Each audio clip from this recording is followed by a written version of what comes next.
and welcome back to the review realm, and today we are going to be discussing the new live action Snow White, and I saw it so you don't have to, so you're welcome. Now, I am a huge Disney fan. I grew up watching Disney movies, going to Disneyland. Like, I'm wearing a Tokyo Disney sweatshirt right now. Like, I actually love Disney, and I wanted to go into this film being like, okay, sure, there's drama around it, and sure, it could be bad, but it could also be somewhat decent. I have liked some of the live actions in the past, like Cinderella, and I thought Beauty and the Beast.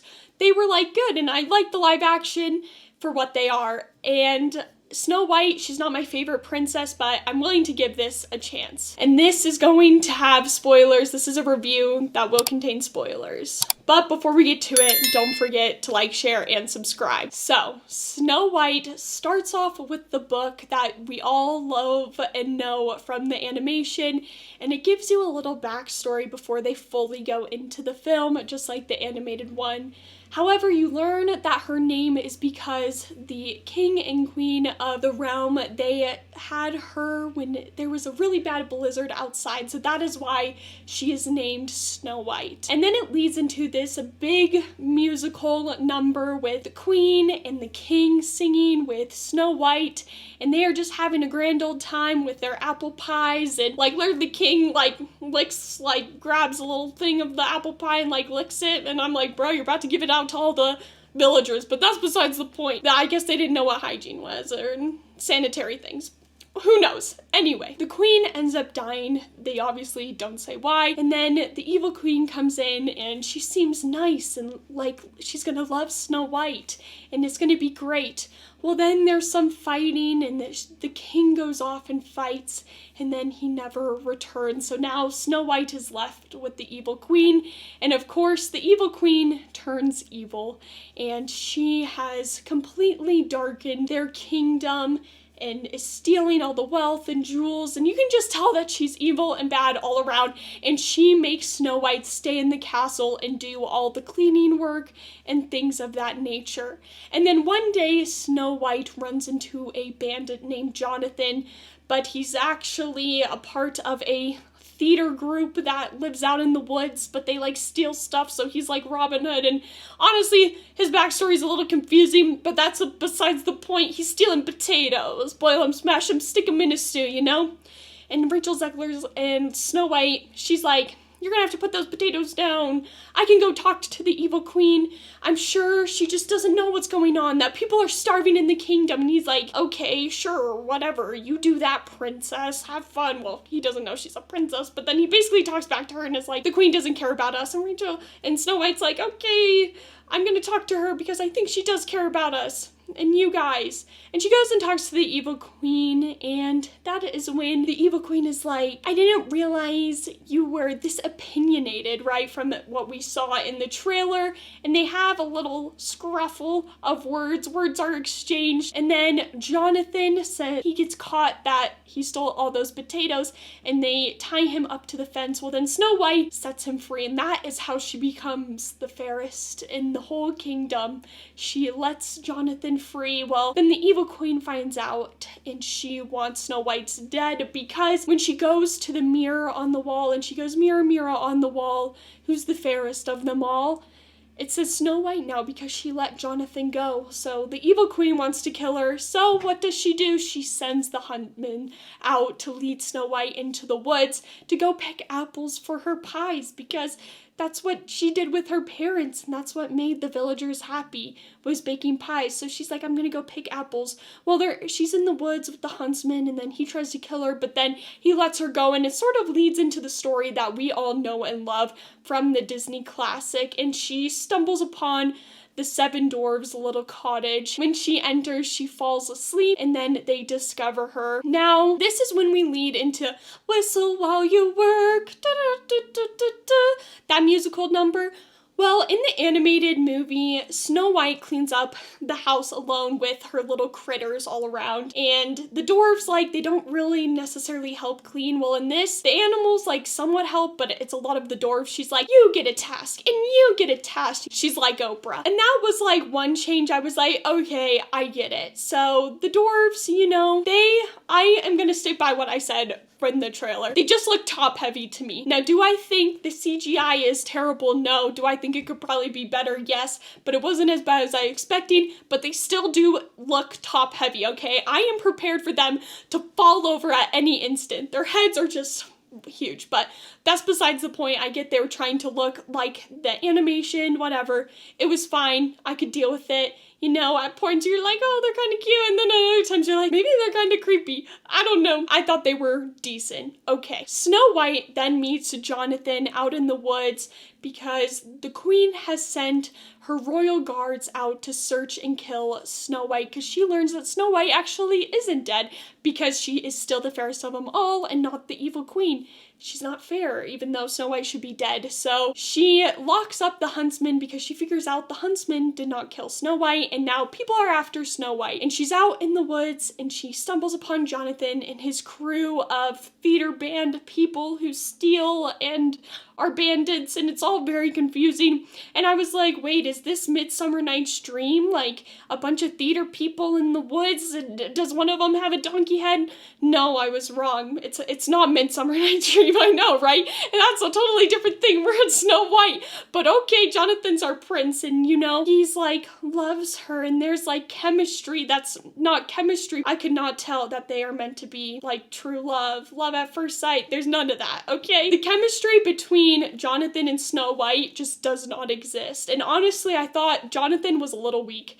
Singing voice-wise, just like, okay, like, I just didn't feel it with Snow White and Jonathan, and I'm a little upset because you're supposed to be true love. Like, same with Snow White's dad. He was a little weak in the beginning. By this time in the film, you're halfway through and you're hoping it's over, but then there's just more musical numbers and they're really trying to force that. Yes, they love each other. Woo, lovey-dovey. And you're just not feeling it. Well, then Jonathan gets caught. And Snow White has this necklace that she gave to Jonathan and be like, come back and return it back to me, blah, blah, blah.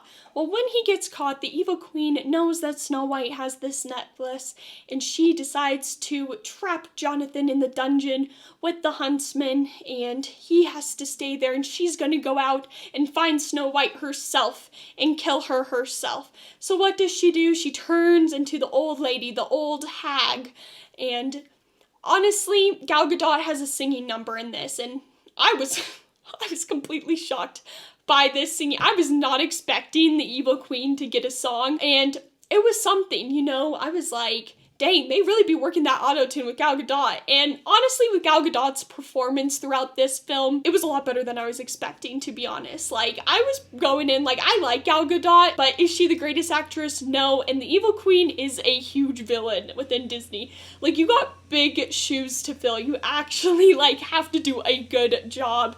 And honestly, she did way better than I was expected. I actually didn't mind her. I thought some of her movements were good. Her instant change in face expression, you could really tell that things were eating at her. And I thought Gal Gadot did a decent job. Now the singing, not so much. There's auto-tune, so that sort of fixes it. But that song didn't need to be in there. There was no need for the evil queen to have that song. Now she goes out and gives Snow White the apple, and Snow White goes to sleep, and then the evil queen returns to her kingdom. And this is where I'm gonna sound stupid, and I know this is a stupid thing to get really upset about, but it's one of my favorite scenes from the original Snow White, from the animation and also the ride, is when Snow White is in the glass casket. And of course it's when she gets kissed and she then wakes up. But I love the glass casket with all the flowers around, but instead they have her laying on a rock and like there's like a flower gazebo type thing around her. And I was a little upset because I love the glass casket, and I know that is going to sound really stupid, but it's a really small detail that I was really looking forward to see in this film. and it just wasn't there. So I am a little upset about that. I know that sounds stupid, but it's just more of a personal thing. Give me like 5 years and I'll get over it. So Snow White, they kiss, her and Jonathan kiss, and she wakes up and oh my gosh, it's amazing. And then she's like, we need to defeat the evil queen, so let's go marching. And she gathers all the town folks and there's a revolution, woo! And then the evil queen is like, I'll kill you myself, and then throws a dagger, but then the people save Snow White, and then the evil queen gets all mad and it's like, no, I'm the fairest of them all. And in her anger, when she's back up into her room by the mirror, she decides to destroy the mirror. Because any logical, because it's not telling her what she likes. And then she turns into like ashes, and Snow White is there, and then she gets sucked up into the mirror. So she does not die by falling off like the mountain cliff. I just think that was an interesting move, changing how she died, because honestly, it's scary in the animation when you have the lightning, the thunder, and then the dwarves like marching after the evil queen. Like, you're like, oh my gosh, like it's kind of scary. And the evil queen, like, with her and the hag, like she looks all scary, and changing her death really does, obviously, you want to be like not as scary and friendly, because obviously with the ride, they've changed some of the rides. I believe Tokyo Disneyland is the only one that still has the original ride of Snow White. At the end, like a boulder's coming like at you, and a lot of kids were like crying after the ride, and it was like super traumatic, so they had to change it. So I guess for the film it sort of makes sense why they changed her death, but still, I think you could do it in such a way that isn't gonna make a bunch of kids cry. I don't know. That's just my thought. So that's just a very somewhat brief overview, but I do have some problems that I do want to address. So we have Jonathan, and we have like his little gang of theater misfits, bandits people, and then we also have the 7 dwarfs, and we have Snow White. They are expecting us to care all about these people, and the truth is, there's too many characters to care about them. The 7 dwarfs, the only reason I like them is because of the animation, okay? I already have somewhat of a relationship. I know there's stories.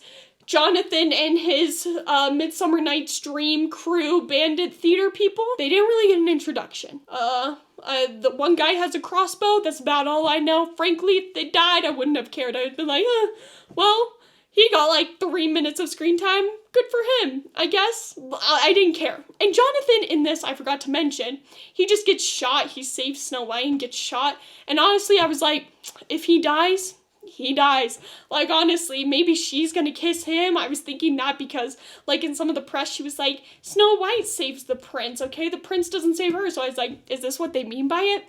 And I was like, okay. I didn't really care, honestly. So there wasn't enough to make me care about these characters. Now, with Snow White, Rachel Zegler, I wanted more from her, as I mentioned. I just felt she was a little lacking, but she can sing, so good for her. Gal Gadot, there were certain movements that I liked, and, you know, her costume wasn't terrible. Actually, I thought it was pretty, like, decent, but the singing, God bless auto-tune. Am I right, my guys? And I went with my sister and my dad. Now, my dad, he actually liked it. He was like, oh, this is a Disney film. It does have that Disney charm. And he thought it wasn't as terrible as it was going to be. And he definitely did walk into it with an open mind. My sister, and the more I think about it, the more I think she's right. She said, this feels like a Disney Channel movie. And I was like, you're kind of right, because I, like, grew up on Lemonade Mouth, okay? Camp Rock. And the more I think about it, I'm like, yeah, it kind of does. And she was like, it kind of feels like Descendants. And I was like, oh my gosh, why are you right? It does kind of feel like Descendants. And then spending the amount of money they spent is actually kind of crazy when you think about it. And after you've seen the film, you're like, where did all that money go? Like, I know the set burned down, but how big was the set? How many reshoots did they actually do? Did they rewrite the whole script? I'm really curious. I want to know where all the money went. Someone needs to get on that ASAP. So that was sort of like, my dad definitely did enjoy this film more out of all me and my older sister. So I did think that was a little interesting, and he was like, I'm going in it on an open mind. Now me, I think I'd have to give it like a 6.2, 6.3 maybe. That's being really generous in my opinion. Overall, I just think the film is okay. Is it terrible? No, but it's not my least favorite live action. I'd have to say Mufasa. I hated that compared to this. Like, Snow White is a lot better compared to Mufasa. For some reason, I just, Mufasa. Oh, I did not like that film at all. But do I think this is the best Princess Disney live action? No, definitely not. Yeah, no. No. Would I recommend it to someone? Maybe if you really like Snow White. Honestly, I would only go and watch it if you're really curious about it. I don't think you need to go out of your way. It will probably be on Disney Plus soon in the near future, probably within the next year. So why waste like $15 going to a movie when you can just have Disney Plus for a month when it comes out and get all the Disney back catalog on top of watching the new Snow White? That is just my thoughts, but let me know your thoughts down in the comment section down below, and let me know if you are gonna go see Snow White. But have a great day. Bye!